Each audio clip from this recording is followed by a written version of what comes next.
Some shows talk about one team. Other shows barely talk sports. This show will talk Packers, Brewers, and Bucks every day.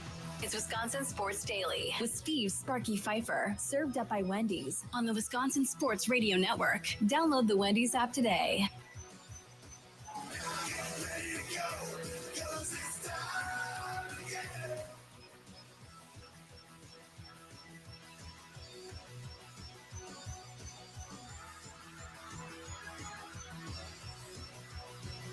Welcome in, Wisconsin Sports Daily, served up by Wendy's, live from Wisconsin Sports Radio Network Studios, powered by the Potawatomi Sportsbook. Sparky here, Charlie using other side of the glass, producing today's show. Tommy Wirtz just hangs out in the studio during the show and waits for his show at 5 o'clock, Wisconsin Sports Wrap-Up. And Tommy, also the guy who hosts our leadoff show throughout the season during the Brewers season, has some Brewers news here. So go ahead, Tommy Wirtz. Let me get to the right microphone. Yep. Then yeah, all good. This is perfect. So like when everyone wants to talk Packers, Tommy, you give the news here. Brewers have exercised the club option on Freddie Peralta and added Coleman Crow to the 40-man roster. Brandon Woodruff declines his mutual option. The team declined its end of the option involving backup catcher Danny Jansen. That coming from our guy Kurt Hogue over at the Milwaukee Journal-Sentinel just about a minute or two ago. There's zero chance he's making $20 million a year next year. So Brandon Woodruff, that is. So I am interested to see if him and the Brewers can come up with a deal where it's another short deal, maybe for one more year, full year deal, maybe at $15 million for a year or something like that, and then let him go hit his home run deal. I was just going to ask, are the Brewers willing to spend the most money on a one-year deal for Brandon Woodruff of any team, or are they more willing to spend more money right now for a longer term deal than any other team for Brandon Woodruff, just based on the situation that's arrived with his shoulder and his, whatever Raynaud syndrome too? I would say both, but I don't think that they want a long-term deal necessarily because of the injuries that he's had, and he's a pitcher. If this was a hitter, that'd be maybe a little bit different, but I would say they're definitely willing to do a one-year deal. Now, 1 year, long-term, nobody's going to outbid the Dodgers. If the Dodgers want Brandon Woodruff, they'll get Brandon Woodruff, but they don't need Brandon Woodruff, thankfully. Does the trader in Chicago want Brandon Woodruff on a one-year deal? Maybe. Would Chicago outbid Milwaukee for him? Maybe. So we'll have to wait and see how that Coleman Crow, he's cool. I think fans will like him. Yeah, so I like Coleman Crow. He's solid. That's the news. All right, thank you much. There he is, Tommy Wirtz, the latest Brewers news. Back to the Green Bay Packers we go. Easton, Butler, writer for Packer Report. I like to call him an insider. He's been on top of stuff here for the last couple of years before things happened with the Packers. So we'll get to him coming up here at 3:20. Charlie Sounds of the day at 3:40. Right now, asking you, how hot of a seat do you think Matt LaFleur should be on right now? He's got this year, and then he's got next year, and then that's it. Same with Gutekunst. And before the season, Ed Policy said that he's not extending anybody, but he also doesn't really like guys going into lame duck seasons as well. And I know there's a lot of angst around Matt LaFleur right now, so I figured let's play into the angst and see how many people feel like Matt LaFleur's job should be on the line right now. Nicolay Law Talk, a text line 414-677-1250, 414-677-1250, socials at WI Sports Radio. Charlie in West Allis, you're next on Wisconsin Sports Daily, served up by Wendy's. What's up, Charlie? Hey, how you doing? Doing good. There's nothing wrong with what's going on. They're 5-2-1. They're doing great. Gracias. They're doing fine. I mean, I don't know what if they were doing terrible. I mean, they lost against a team that they supposed to win, but they're the only team that does that. But I think they're doing fine. I think everybody's too busy trying to be a coach. Just like the last guy talked about. Well, why couldn't we go for 2 instead of 1? Well, we still would have lost. Correct. Everybody's thinking everything. Let him do what he's doing. He's coaching fine. There's nothing wrong with it. All right, Charlie, thanks for the call. I appreciate it. Nicolay Law Talk and text line if you want to hop aboard. I want to see should Matt LaFleur be on 414-677-1250. This was a little bit of what go 214. Look at you, Sparky, being the voice of reason. I turned on the radio to join the sadness, and to my surprise, you have brought me around. Let's go. Go, Pack, go. Oh, well, you're welcome. Very good. Don't hear that very often. No. But again, I really direct it towards how old I am. I think that's really part of the issue here. Nate, north side of Milwaukee, the defense allowed 16 points The offense scored 13 points. Who is control of offense? The offense has been inconsistent except for 2 games. Go look at first half scoring. Tell me that it's not inconsistent. Man, outside of that Cleveland game, I don't care what quarter they score the points in, what half they scored in. It does not matter to me. They were averaging over 30 points a game outside of the Cleveland game coming into this game against Carolina. The Colts offense is probably just as good as them and maybe a couple others. That's about it. That's it. And again, I know we all like to say, oh, their first halves are horrible. Matt LaFleur needs to do a better job of game planning. Okay, I agree with you. I don't disagree with you. But at the end of the day, I don't care how they get their 27 or 30 points or 35 points or 40 points a game. They get that many, the Packers defense is going to win most of those games. Outside of the Dallas game where it was a 40-40 tie, every other opportunity you've given them with that many points, you're going to win. And if you're being honest with yourself, if you give up 16 points, you should win those football games during the course of the season. So while you may be frustrated with the lack of pass rush or the lack of negative plays or whatever, it wasn't on halfway in the defense. That was on the offense. Again, who did not punt one time, who was 7th best in red zone offense coming into this game and struggled offensively. The Tucker Kraft injury is horrible. Charlie and I were talking in a break, and he's going to have it in his Sounds of the Day. Charlie's Sounds of the Day coming up at 3:40, a Badger conversation piece about all these injuries for the Badgers and how it very well could save Luke Fickell's job. Well, if you're at policy and you see the Tucker Kraft injury happen now, does that change your expectation now for the rest of the season? I've seen some people on social media going, well, they're not going to the Super Bowl. Season's over. I'm done watching. I'm done. Why are you done? Why can't Musgrave come on now and be a stud himself? Now, again, they're not the same type of player, but he's more than capable of stretching the field and hauling down and passes of 20 yards or 30 yards. No, he's not going to break tackles like Tucker Kraft or whatever, but he's still capable of making big plays in this offense. Why can't Matthew Golden now have a more prominent piece in this offense going forward? Why can't they escalate on as a jumbo-size offensive line like Mike Wall was talking about and really just start pounding on people? Why can't they do that? Right? Aren't those all options of how this offense still goes forward? It could be, but that's not how their plan went earlier in the season. That's not how their plan was going now. It takes time to develop that a little without bit Tucker here. Kraft. But I think right now, this is something that we're really going to see what Matt LaFleur is made of. You're going into a game where you're playing a team in the Philadelphia Eagles that is not going to lie down. They've really beefed up who they are in the past 2 weeks in order to play a team like the Packers this upcoming week, because that's who they're going to see in the playoffs. This is something that I think for Matt LaFleur, without a Tucker Kraft, you have to go out there and be creative. And we've seen him be creative in the past. It's just if you go out there and you have a freak out type of game again against a better team now, there are going to be concerns. Packers, by the way, for as bad as you all think they are, 2.5-point favorite against the Eagles.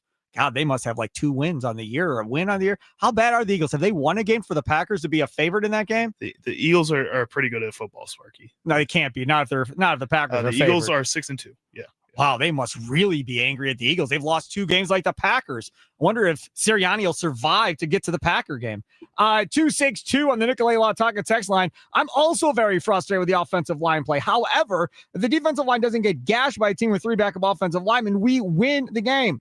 So here's what I'm wondering, and maybe it's a poll for you. Is it too early to call Devontae Wyatt a bust? He was non-existent yesterday and is not close to performing up to where he was drafted. Well, first of all, they picked up his 5th-year option. I think there's every possibility they give him an extension along with Quay Walker. I think they're both here probably long-term.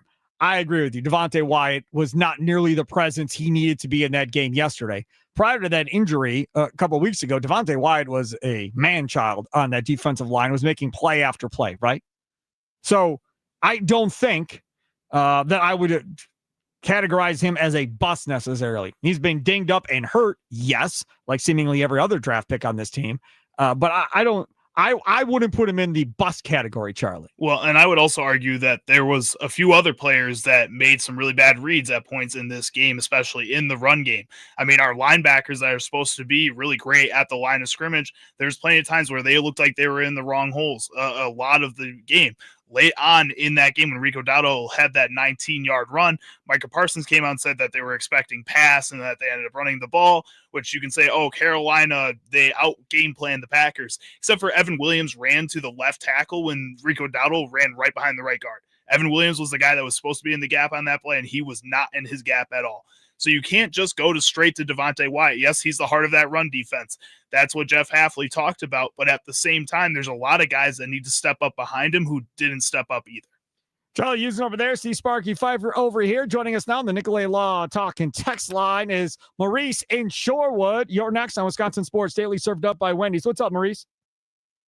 Yeah, I think when it comes to Matt LaFleur, everybody needs to relax. There you go. I think we have a good coach. I think maybe we're just getting too high on the Packers. I think this is a 5-year window or however long we have Micah and we have Jordan Love. I don't think Jordan Love is an A+ quarterback. I think Jordan Love is a B+ quarterback. Okay. And he's being coached to do A+ things under Matt LaFleur. So I just think everybody needs to just slow down, trust the process, and know that, hey, guess what? I think we're still tops of the NFC North, right? Yes, they are number 1 in the NFC North and number 2 in the NFC overall right now. So yeah, they're doing okay so far. Yeah, they're doing okay. Yeah, and I just think that as Packer fans, I think we're just getting too high. Look, the year we won the Super Bowl with Aaron Rodgers, I think we were 9-6 or something going into the last week. The regular season is about preparing for the postseason. And I think this Packers team, unfortunately, is learning a lot of lessons about how to put teams away, how to finish games. Correct. I think Matt LaFleur needs to define who he is in crunch time. But other than that, we can't look around this league and say, okay, put up the resume in the last 5 years. There's probably only 3 or 4 coaches that have done better than him. Exactly. If we're being honest. So exactly, Maurice. I say give this man the money, re-up them, and everybody just chill out and relax. All right. Thanks for the call. All right. Let's go to the dugout chat over here. What is that guy's name? OJ Wheeler? Is that what it is? AJ Wheeler. AJ Wheeler. He says the Eagles just won the Super Bowl. LaFleur has how many Super Bowls with Hall of Fame MVP quarterback play?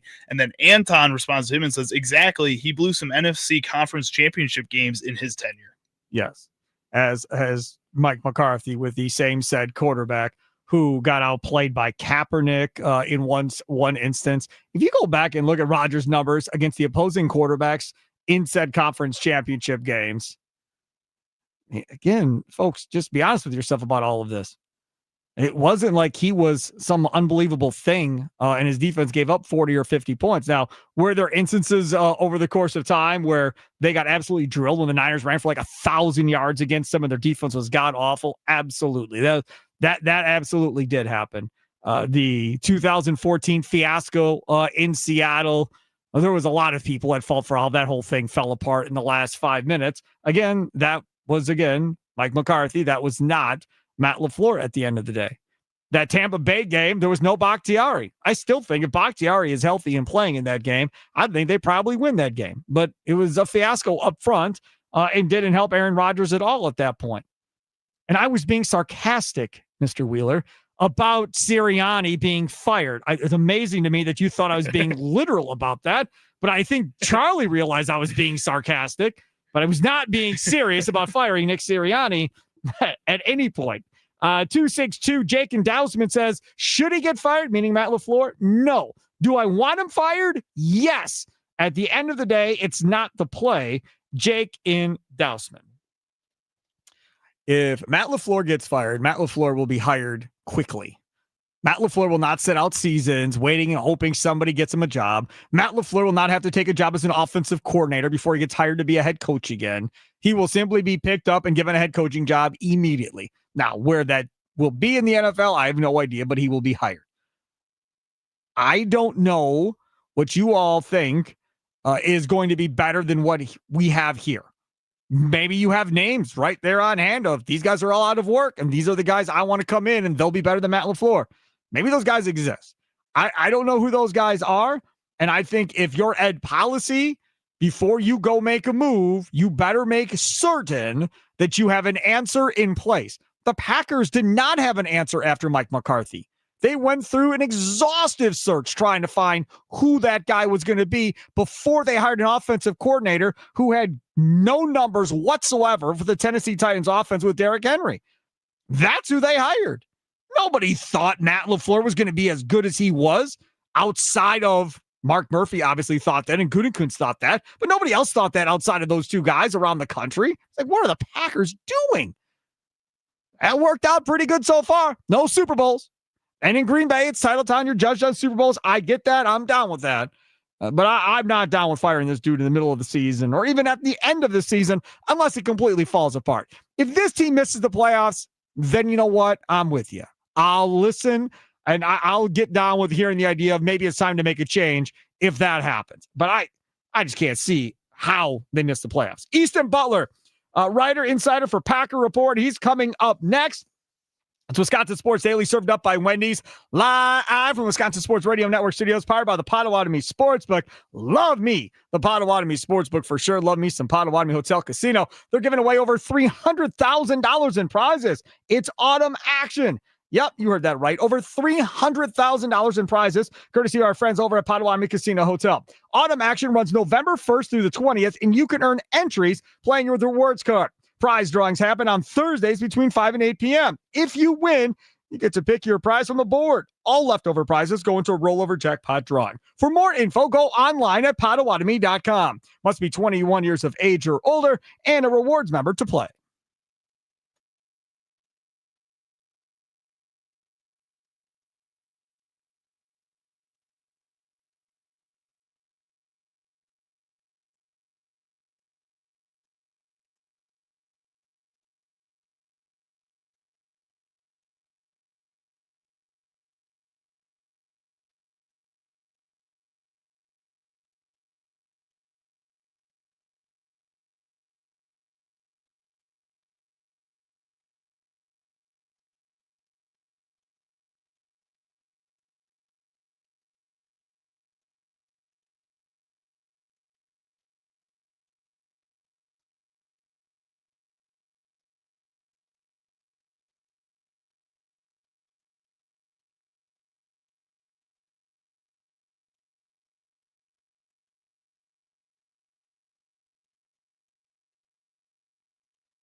we thrive on some explosive plays, and when you're not getting them, and you got to,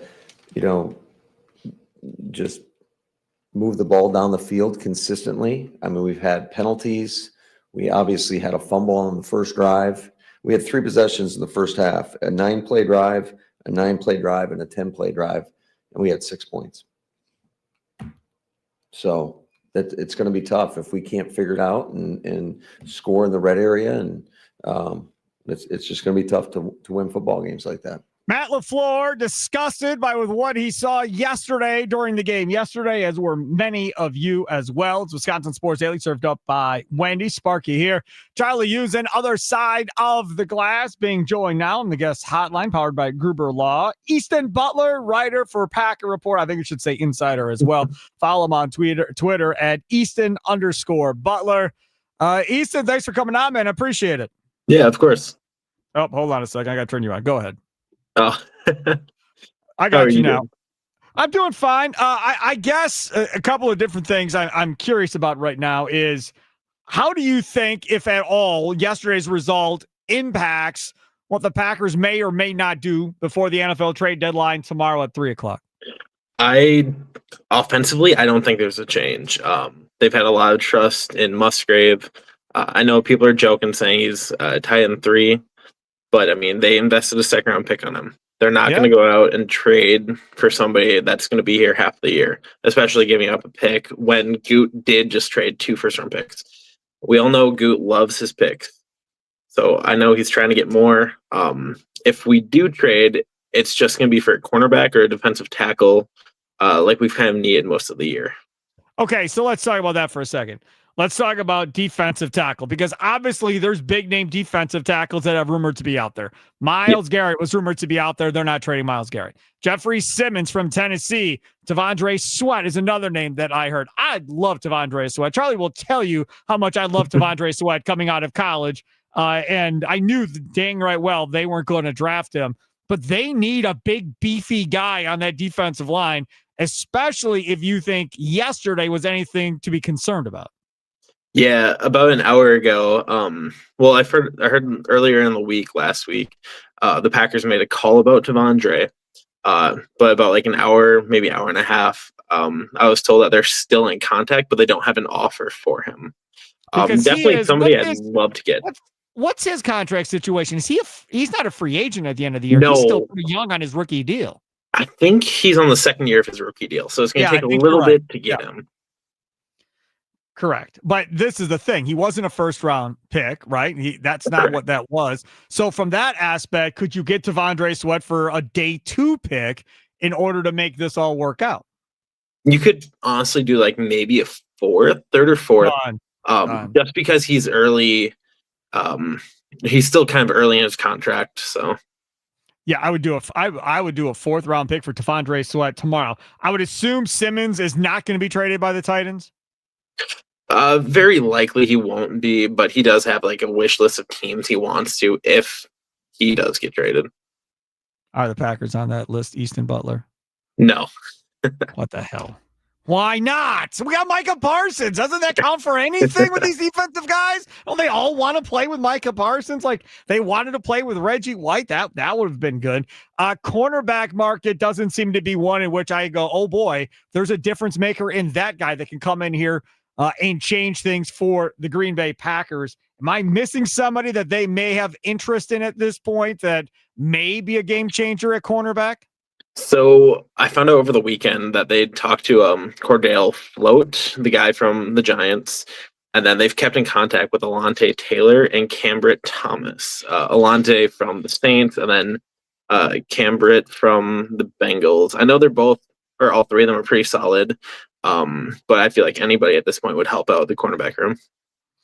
So what does this mean for Nate Hobbs? I mean, if they go trade for a cornerback, and Valentine already took his job, it looks like, and Hobbs is kind of on the outside looking in, and now you trade for another veteran, that's not going to speak a whole bunch about Nate Hobbs if they trade for a corner on top of it. Yeah, it definitely won't, but hopefully that they put him more in his traditional slot role, because he is more of a true slot than an outside corner. And then hopefully you throw Keyshawn back in returning, because that's easily where he's best at. The other part about this, talking with Easton Butler of the Packer Report, follow him on Twitter at Easton_Butler. How active, Easton, are you hearing that the Lions, the Vikings, or the Bears may actually be in all of this before the trade deadline tomorrow at 3:00? I heard the Lions are actually lowballing people like crazy, so they're getting like shut out of almost anything. Vikings I haven't heard much. The Bears did try to go for Jeffrey Simmons, and they were told no. So. Well, they tried. The Lions are lowballing people. I don't understand why is that? Don't they have draft capital? Did they trade away a bunch of draft picks? And I'm not remembering who they traded away for. I can't remember exactly. I think they're just trying to test the waters early, but I feel like they're going to be a lot more active by tomorrow. Did I see something about, was it the Eagles trying to get Myles Garrett and they offered up 3 ones? Is that what I saw Howie Roseman offered up? Yep. They offered 3 ones. So initially they started talking, I think like last Monday, and then Howie upped his offer later in the week, and Friday they started continuing the talks, but I guess it more fizzled out, and then Eagles got Jalen Phillips. So for a lot less than 3 ones at the end of the day. Yeah, for a lot less. What teams around the league do you think will be active? Because this isn't like the NBA trade deadline where all hell's breaking loose. Superstars are getting traded left and right, and guys are, you got 10, 15 moves over a couple of days in the NBA. MLB trade deadline, all hell breaks loose. The NFL trade deadline is starting to pick up. Like already we've had several trades, which 10 years ago you wouldn't have had any at this point. Do you expect a bunch more activity between now and tomorrow at 3:00? Oh yeah. I know Miami, they're shopping a lot of players. Bengals, Raiders they're up there too. Browns have potential to start shopping, but Eagles I know aren't done. 49ers are in the edge market. Patriots are looking for a running back. And then I was told that there's supposed to be like some massive trade that's supposed to happen, but they haven't told me any information on that. He just told me to buckle up and wait. What about Breece Hall with the Jets? Is there any chance Breece Hall gets moved in the division to the Patriots? Because to me, that seems very not like something I would expect out of Woody Johnson to give the Patriots anything. No, I highly doubt that he even goes in division or if traded. I know the Patriots are making calls, and they have called about Devon Achane, but so has the Packers. But I think the Packers were more of just like checking on price. That'd be interesting. I don't. If you're, to me, tell me if you think I'm wrong here, but if you're checking on guys like that, doesn't that tell you that maybe you're not as high on Emmanuel Wilson as maybe others are at this point? Because that's where you're looking for the upgrade. I don't think Achane's going to come in here and overtake Josh Jacobs for the starting role. You're looking for a change of pace, home run back if you're making that move. Oh yeah, easily. I think it also speaks a lot about Marshawn Lloyd, because initially everyone's like, "Oh, he'll be back in a week or two," and then it's just been 8 weeks and we haven't heard a peep. And it's his second massive injury, I guess, in the last 2 years. He's played 1 game and has had, I believe, like 4 carries. He got hurt on a great play where he was up the right sidelines and then gets hurt, and it costs him the beginning part of the year or whatever, and gets hurt. And you're just like, oh my God. Like every time he thinks he's going, he gets hurt. And obviously there's nothing that you can do about it. Easton, one last thing. Do you think the Packers make a trade between now and 3:00 tomorrow? I personally don't think they will. But if they do, they will be trading somebody away, which would most likely be Kingsley Enagbare. You think they're going to move players off this roster? The only one, I mean, Kingsley's most likely. We have a ton of depth. Van Ness, I believe, will be coming back this week, and they do like the depth they have there. But I don't think any receivers will be gone off it. I know the Jags and 49ers have both called about Enagbare as well as the Eagles, but Eagles don't need him anymore. What kind of pick are you getting for Enagbare? It would probably be like a 4th or 5th, maybe early 6th. I don't think there's no way I'm trading him for a 6. I need more than a 6. I got to have more than a 6. I'm trading Enagbare. But I get it. They're deep, right? Mosby was active this week, and you've got some depth there as well. Easton, thanks so much for coming on, man. I appreciate it. Yeah, thanks for the invite. You bet you. Take care. There's Easton Butler, writer for Packer Report. Follow him on Twitter at Easton_Butler. Yeah, man, I don't know. maybe they'll surprise us and go get something. But if you're asking me, where do I want to invest? Corner is the deal, but I think there's more impactful defensive tackles possibly available right now, Charlie, than cornerback. Probably, but how much do you believe in a Devontae Wyatt at this point? I know from our talk and text line that some people are Devontae Wyatt, but I believe in Devontae Wyatt when Slayton is playing next to him. Now you don't got that big fat guy anymore to play next to him to be that run stuffer and let Devontae Wyatt be that guy that gets up the field. I don't know. It felt like we were asking this question a couple of weeks ago, and then we were excited when Devontae Wyatt came back then, and then we felt like he was going to have enough of an impact on his own that it doesn't feel like at this point now that, again, like you've been talking about all day, we've had one bad game, watched him have one bad game, and people are all of a sudden freaking out about what Devontae Wyatt can be. I don't know if that game proves that he shouldn't be paid or should be paid, but it shouldn't prove that he should lose his job or be less, or the team should be less confident in him because of that. I want to go talk a text line here. Nicolay Law, talk a text line, 414-677-1250, 414-677-1250. Before we get to Charlie Sounds of the day, 262, fire the coaching staff, bring in a coach that has won a Super Bowl or at least been to one. John Gruden, Doug Peterson, John Harbaugh, or Kyle Shanahan have at least been to a Super Bowl. Well, Kyle Shanahan's not getting fired in San Francisco. John Harbaugh is not getting fired in Baltimore, so those aren't realistic. Doug Peterson hasn't done jack crap since his time in Philadelphia. And John Gruden is at Barstool for a reason. So would I be intrigued by John Gruden? I'd be intrigued by John Gruden. How do the personalities of John Gruden and a younger team mesh? How does the personality of John Gruden and Jordan Love mesh? I don't know. I don't know how that would go. And you have to find the right fit for the quarterback if you're going to make some type of wholesale move where the head coach is gone. You have to rebuild an entire coaching staff. And if the head coach isn't the play caller, which I'm completely against having a defensive-minded head coach, or in Luke Fickell's case, just a guy that walks around on the sidelines, I want somebody that's in charge of play calling. You have to make sure the quarterback is on board with this, Charlie.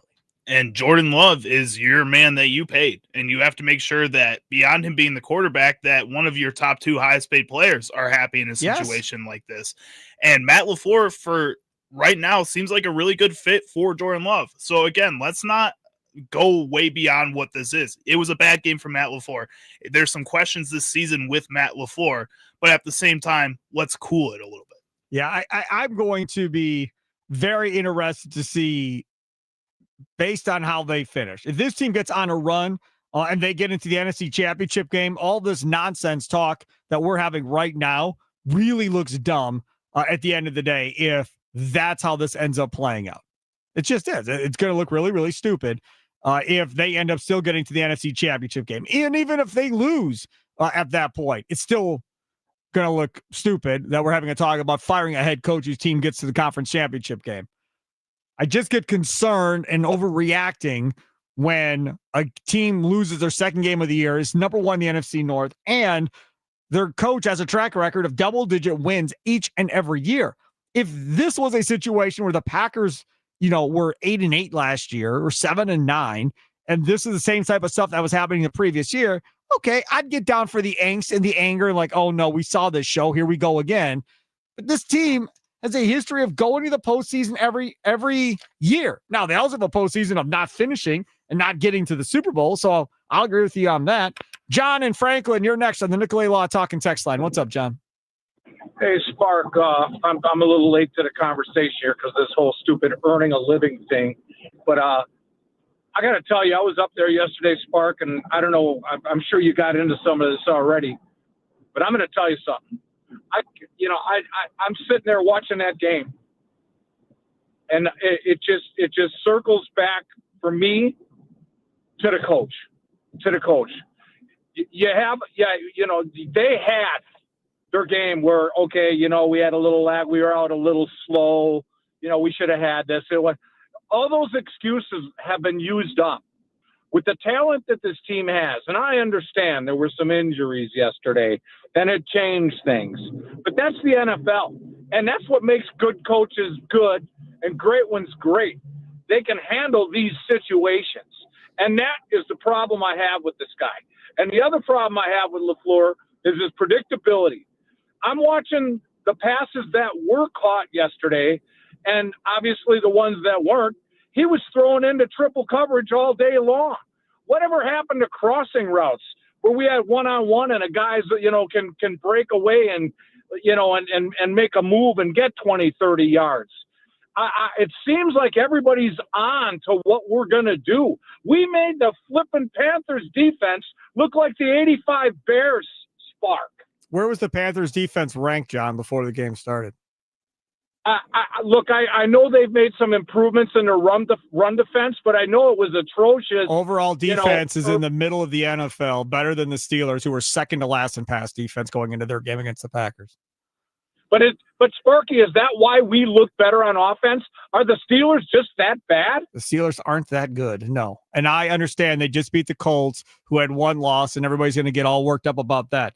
At the end of the day, you lost that game yesterday because your offensive line got owned by the Panthers' interior defensive line. Brown absolutely ate the interior offensive line up for the Packers, caused holding penalties and everything else. Then you flip the field, and the backup offensive linemen had their way with the Packer defensive linemen and moving them where they needed to move them in order to get their running game going with Rico Dowdell. They only threw for like 102 yards. You didn't get beat because Bryce Young beat you. You got beat because you couldn't stop the run, and they were moving you where they wanted to move you. I don't think it was anything other than that. Now, again, Jordan Love, did he have a great day? No. He missed wide open guys several times in that game where he had opportunities to make big plays. The first play of the game, he had Tucker Kraft coming across from left to right, had the guy beat for, 30, 40 yards, something like that. And he never even looked at him. It was looking back across the left side of the field. I think he threw it to Dobbs on that play.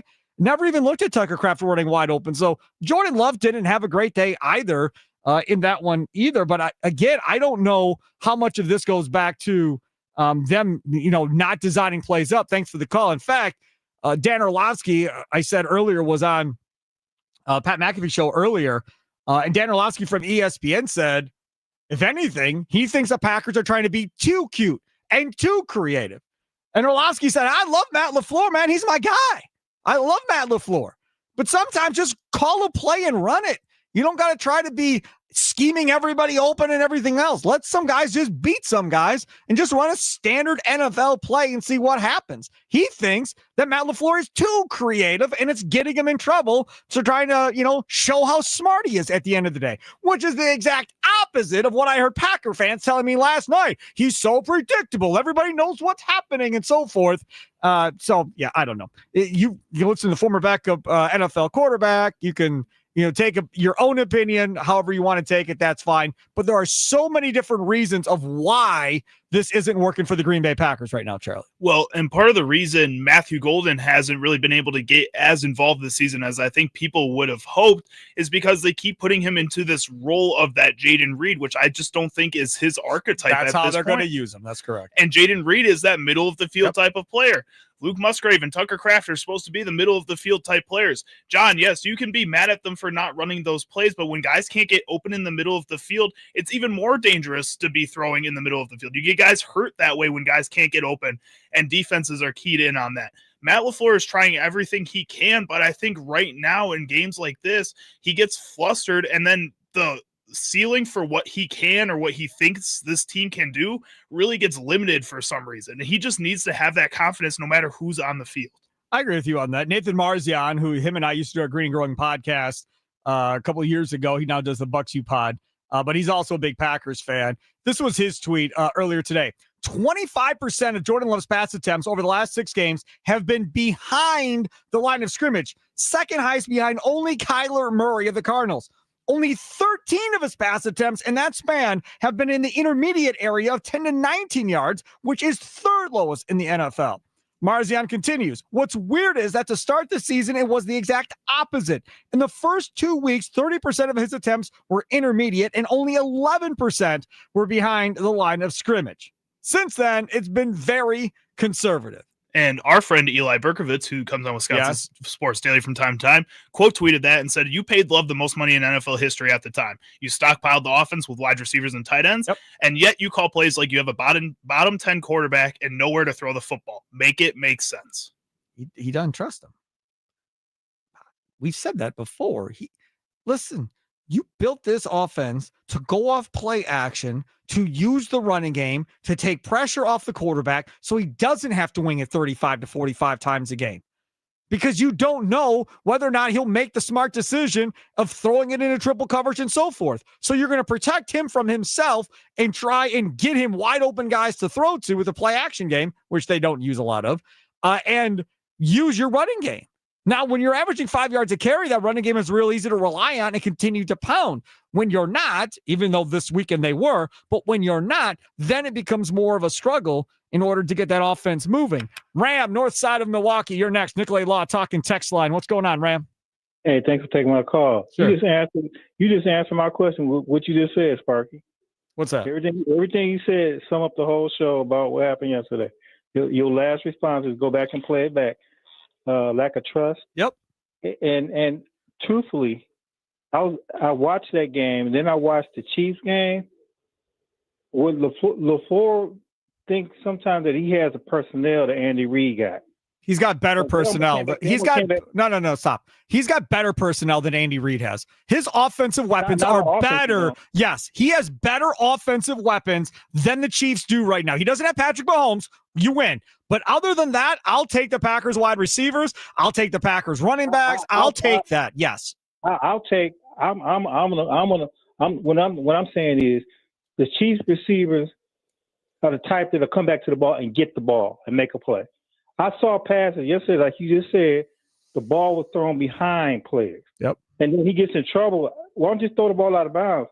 Like that last play, that could have been detrimental. The score was tied. And, correct. Like you said, the guy run the ball back. But then the other thing is, sometimes I think it's time for a quarterback audition on Tuesday. No, I mean, Jordan Love's. Hey, check this out. I was kind of shocked when they jumped the gun, knee-jerk reaction, and paid him that $60 million a year. I was like, wow. I mean, off of one game, Sparky. Not one game, off of a half a season, not one game. Half a season. Okay, say half a season. Yeah. But now, check this out. But now going into the November and December, the next half season, what does that look like? If all we can do is run the ball. He don't want to get Jacobs beat up. But we don't know what's going to happen, though, Ram. Thanks for the call. We don't know what's going to happen. He may come out and look just as good as he did in the second half 2 years ago. He may well play just as well in the second half this year. That very well may be what happens. You don't know how this is going to necessarily go. So, I'm not sitting here and saying, oh, Jordan Love's a Hall of Famer. I'm not sitting here and saying, put Matt LaFleur in the Hall of Fame necessarily. But we're in the middle of the season. The very first thing, in my opinion, that has to be fixed is they have to get better play out of their offensive line.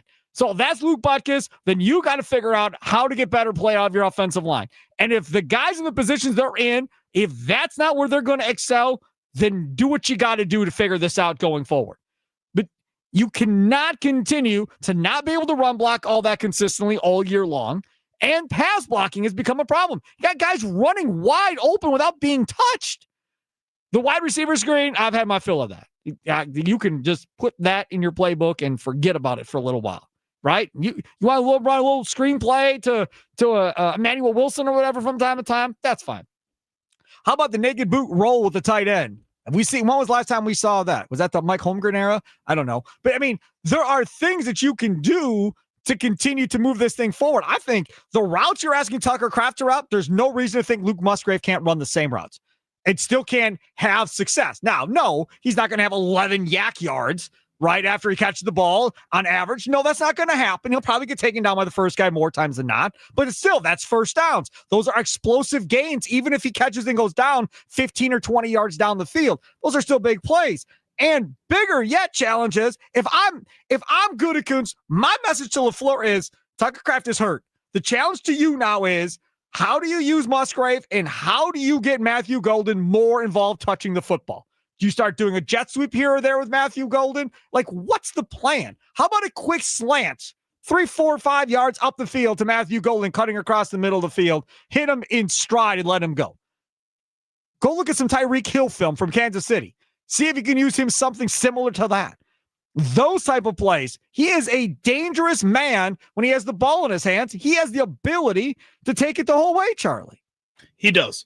But at the same time, he's a very young player. And part of the reason Kansas City was able to use Tyreek Hill as effectively as they were in the middle of the field is because they were able to utilize him in the outside of the field first. Right. They were able to use him outside the numbers Yep. and get him open on the outside. You have to be able to do that with Matthew Golden here first. And right now, they are just not even trying to do that. Anton on YouTube chat says, I think we should bring back the U71 package when we had Amon Green. Mike Wall earlier in the show pretty much said the exact same thing. Take a quick time out, come back. Wisconsin Sports Daily, served up by Wendy's, live from Wisconsin Sports Network Studios, powered by the Potawatomi Sportsbook. Bucks and Pacers tonight. When the Bucks win, you win at Wendy's. For every Bucks win, stop by participating Wisconsin Wendy's for a free small vanilla or chocolate frosty classic. No purchase necessary. This offer is only good for 24 hours after win. Act fast. Get that free small frosty classic at Wendy's.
Welcome back. Wisconsin Sports Daily, served up by Wendy. Steve Sparky, Fifer with you. Charlie using other side of the glass. We went long in that last segment, so we are a little bit behind here, up against a break already. Coming up next, Ringgold Update, we'll hear from Matt LaFleur, who talked just a little bit ago. We'll get injury updates on Aaron Banks. We'll get injury update on Matthew Golden from Matt LaFleur. Also coming up at 4:20, Charlie's Sounds of the Day. Normally it'd be in this segment, but I said we went long. Then things we missed coming up at 4:40. And again, this is a situation where when we start talking about the Green Bay Packers, will people start feeling better? We'll find out coming up next.